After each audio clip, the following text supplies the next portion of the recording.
Hello guys and welcome to my review of the Phanteks Enthoo Pro M AWE case.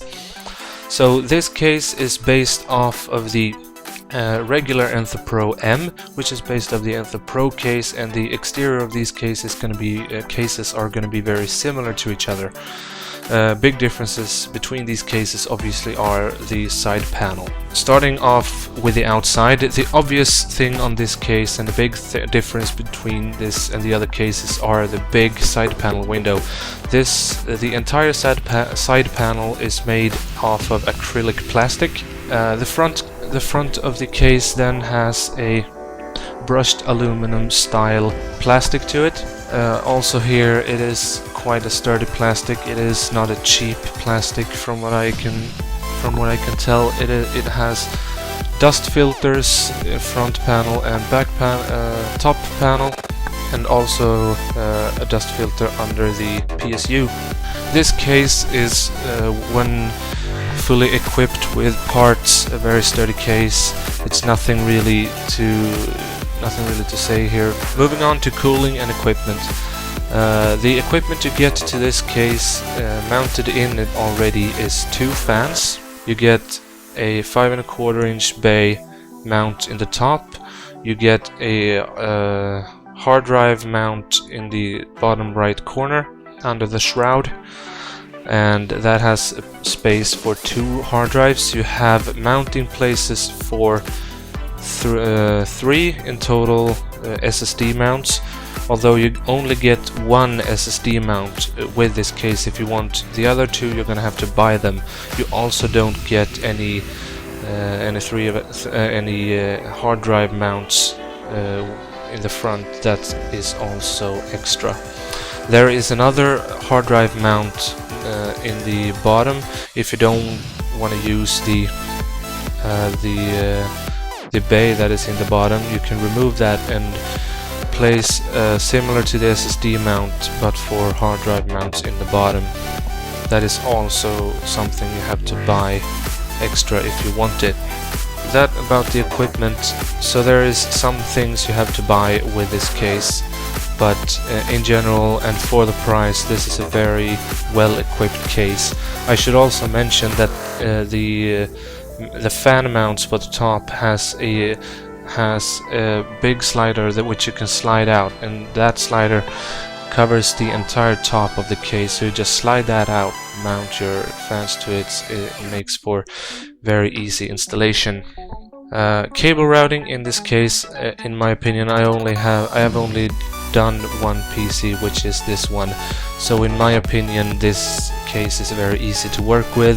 The pre-installed things on the back there which you can mount your cables to makes this case for a very easy case to fit cables to, although in my opinion it can be very cramped in terms of space under the shroud next to the PSU there, but I guess that is something I have to live with the size of all of these type of cases.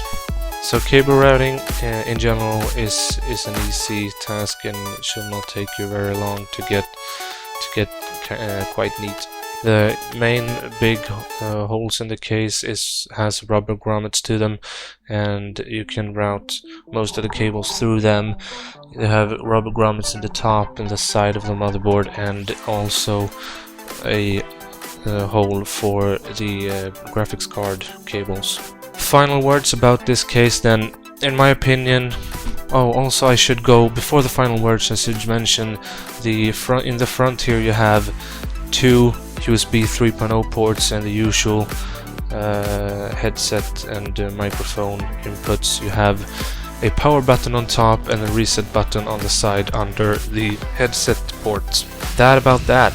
So final words, my opinion about this case is that this is a very good case. It's priced in Sweden, it is priced at 900 Swedish crowns, and in the US on Newegg it's priced at $90 to $100 depending on the color, and in the UK it's priced at £75 pounds from what I could tell.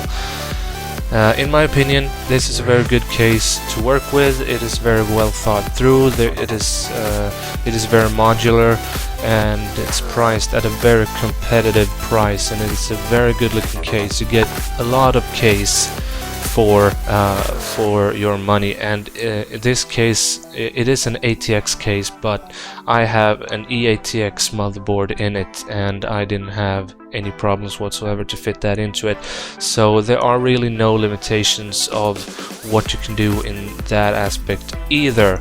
Now, some negatives about this case is that I haven't tested it, but if you want to fit a 750 series SSD into this, I'm not sure that you can fit that into any of the SSD mounts due to the lack of space to the front panel or to the back panel. Don't take my word for that, but it does look very tight. Also, the hard drive mount that comes with it, if you have, like me, a 280mm cooler like my Corsair 115, you're gonna have to remove that hard drive cage that is mounted in the bottom, and that forced me to have only one hard drive mount in the entire case. That is only one hard drive mount in the entire case, which is the one you have to buy separately and mount to the bottom of the case. And those are really the two big negatives that I could find, and that I think is worth mentioning. Also, one other thing that I think is worth mentioning is the fact that you only get 2 fans with this case, which means that if you want to have an effectively cooled PC, you're gonna have to buy 1 or 2 more fans to mount into this case.